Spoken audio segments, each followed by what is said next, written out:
Bang Jamin, laksanakan. masukannya solusinya terkait dengan kewenangan penyadapan? Ya, jadi penyadapan itu diberi kewenangan tetapi dikunci di belakangnya.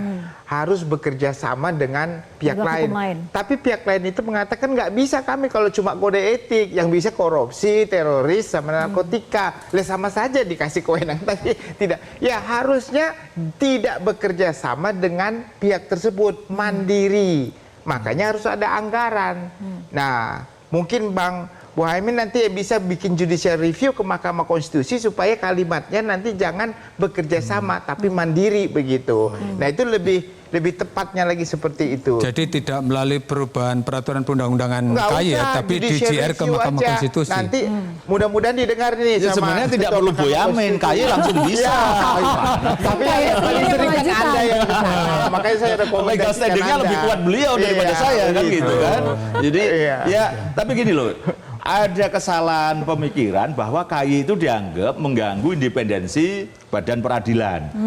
Dan sehingga pernah hakim-hakim agung waktu itu Ikatan Hakim maju judicial review ke Mahkamah Konstitusi dikabulkan. Salah satunya mengangkat hakim. Itu sehingga menjadi hilang urusan hakim. Tinggal hakim agung aja kan gitu. Iya. Ada Betul, urusan itu. Nah, itu sebenarnya pemahaman yang salah. Oke. Tidak mengganggu independensi karena KAI bagian dari sana.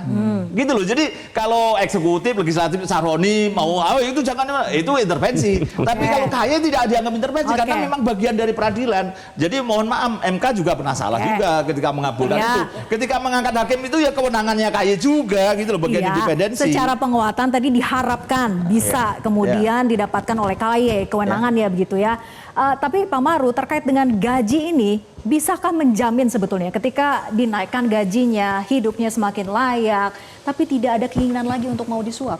Ya, saya kira sudah sejak lama itu. Saya hakim yang masih generasi tua ya, bersama-sama dengan Pak Zainal Azikin dulu, sudah dia bilang itu gaji tidak akan menentukan. Karena ini adalah suatu pekerjaan yang memenuhi panggilan jiwa sebenarnya. Dan kalau kita perhatikan juga secara universal, kalau kita lihat Badan PBB yang menangani soal independensi peradilan, ada 4 jaminan independensi yang dikatakannya. Salah satu itu jaminan hidup, ya tentu yang layak. Kalau saya lihat gaji hakim sekarang layak dibanding dengan kita dulu Pak. Kemudian layak lagi dulu. Waduh, hidupnya amburadul lah. Untuk hidup sehari-hari aja kadang-kadang tidak mampu itu kan. Tetapi karena itu panggilan jiwa itu dipertahankan. Nah, yang kedua yang disebutkan tadi itu masa jabatan, jaminan masa tua. Jadi ini universal sebenarnya. Tetapi kalau Anda perhatikan ada seorang hakim agung Amerika mengatakan tidak ada sebenarnya jaminan keadilan itu kecuali kepribadian hakim itu. Jadi maksudnya hakim yang baik. Oleh karena itu pemilihan hakim dari hulu sampai ke hilir dalam menata mereka punya karir itu harus benar-benar dengan melihat kepribadiannya yang benar-benar. Kalau dia memang tidak ada jiwanya hakim dengan panggilan jiwanya untuk menegakkan keadilan, jangan dong. Karena bisa terlihat itu. Dan menurut saya disitulah fungsi daripada komisi judisial sebenarnya tadi. Tapi gini Pak Marwan, kita Singkat balik saja, logikanya. Mas Boy. Ya. Kalau ini sudah kita naikkan tinggi, masih nakal bisa nagih gitu Betul, loh. kalau itu itu aja betul. logikanya. Sehingga Ya, itulah yang saya setuju aja ini nilai gaji mereka sangat tinggi itu setuju. Justru kita bisa nagih. Tapi kalau gajinya mereka rendah, mereka semua ada alasan pemaaf, alasan pembenar kan gitu jadinya kan. Kembali jadi alasan. Iya. Gitu. Tapi saya sambung sedikit lagi, tidak Iya. bisa hanya berputar sekitar situ. Iya. Kita perhatikan seluruh sistem di seluruh dunia. Ini adalah merupakan konsep yang utuh sebenarnya di dalam pengawasan hakim. Misalnya sekarang, Hakim Agung Amerika namanya Clarence Thomas, oleh anggota DPR Amerika sekarang sedang diusulkan untuk dipecat, ya kan?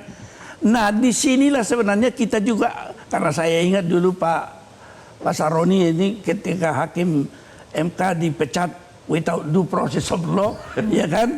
Kita melihat bahwa perlunya juga memang ada kewenangan DPR mengevaluasi, tetapi bukanlah DPR mengevaluasi, mungkin ada lembaga di sini KY, tetapi kewenangan memecat ini yang perlu ada.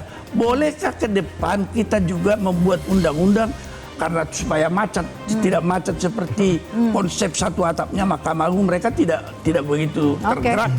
Bolehkah di undang-undang kita ada usul supaya hakim itu boleh dipecat melalui apa yang disebutkan artikel of impeachment melalui KY.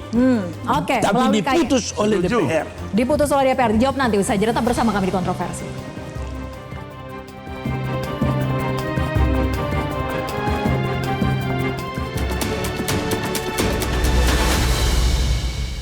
Jelajahi cara baru mendapatkan informasi. Download Metro TV Extend sekarang.